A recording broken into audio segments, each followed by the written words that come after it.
Welcome everyone to another episode of Let's Talk Special Economic Zones. I'm your host Ainsley Brown. In today's episode, we're going to talk about special economic zones and the informal economy.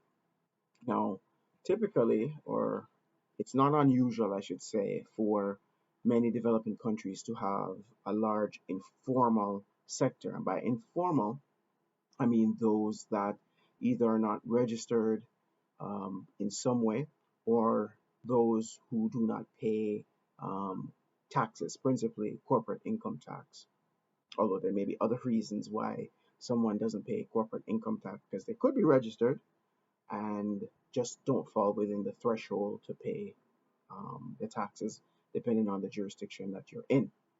Now, that aside, I'm referring to the small vendors and things like that eke out a living, eke out an existence within an economy.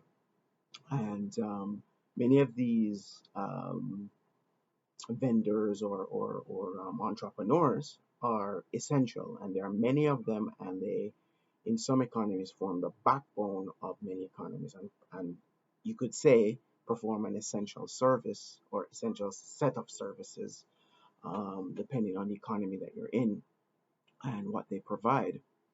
Now, special economic zones have a very strict formal structure, no matter what you call them, free zones, export processing zones, enterprise zones, whatever you want to call it. It's the same thing, industrial parks. Now, how does the informal economy and the zones interact? Now, there are different ways that this could happen, particularly in the construction of the zone.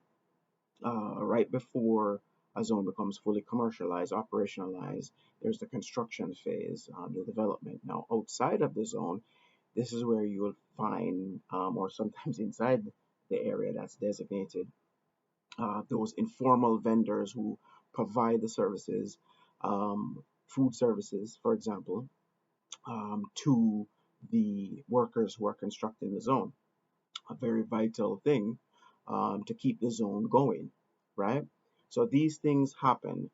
Now, there's other ways that the informal economy actually interact with zones. Now, after the zone is constructed and is operationalized, commercialized, fully up and running, again, there are vendors that may be outside the gates of the zone that then provide some of those similar services, like what would have happened during the construction phase.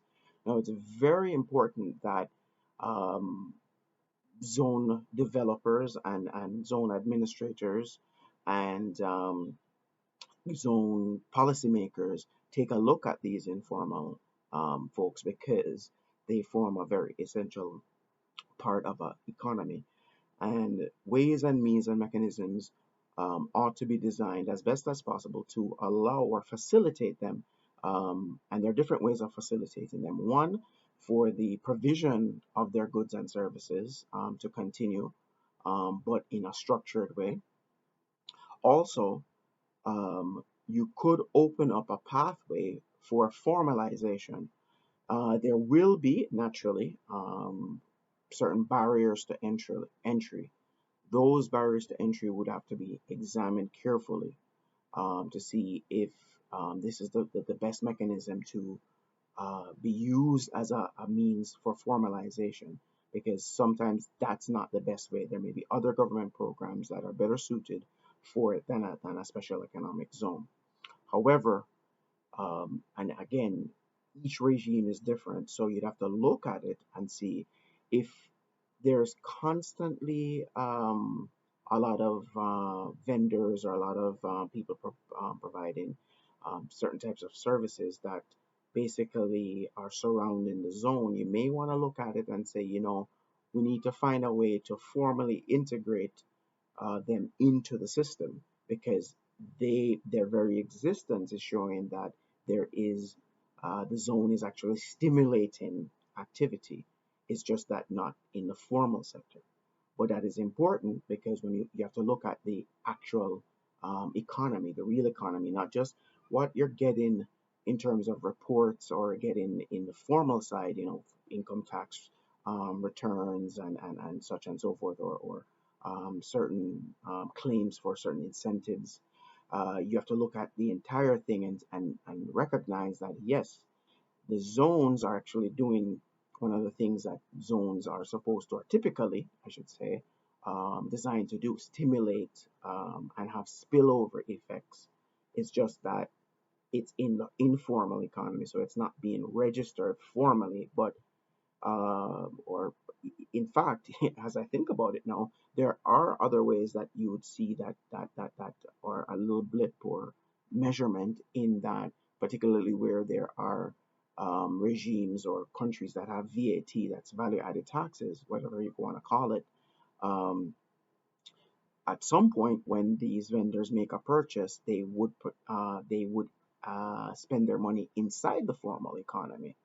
When they sell, they may not be charging or remitting. They may charge and may not remit the value added taxes to the government. But at some point, they have to interact with the formal economy, and in doing so, um, that is a direct impact of a zone. But governments would be able to collect more and have greater impact if mechanisms can be found to formalize and actually measure the informal side of things that are and this is just zone. I'm referring just to people that are proximate to the zone, not even to the wider economy, because there would be even further impacts in the wider economy with informal people. So, for example, people get into work that work inside the zone, they would be or spending the money they earn inside the informal economy, but the informal economy is still within the wider economy. It's just that it's not being measured, and there is that impact. So I recommend that ways and means. I'd have to think this through as I'm having a stream of consciousness now. So I'm thinking it through, and I actually will be looking at some ways in which this could potentially be measured, but also um, we have to look at how to formalize. I know recently, for example, Kenya has done something with special economic zones and the informal economy and creating a pathway through special economic zones for people to be formalized. Now, if you like this episode, please like, share, subscribe. And if you want to see me do something on a particular topic, just leave a comment down below and I'll get right back to you.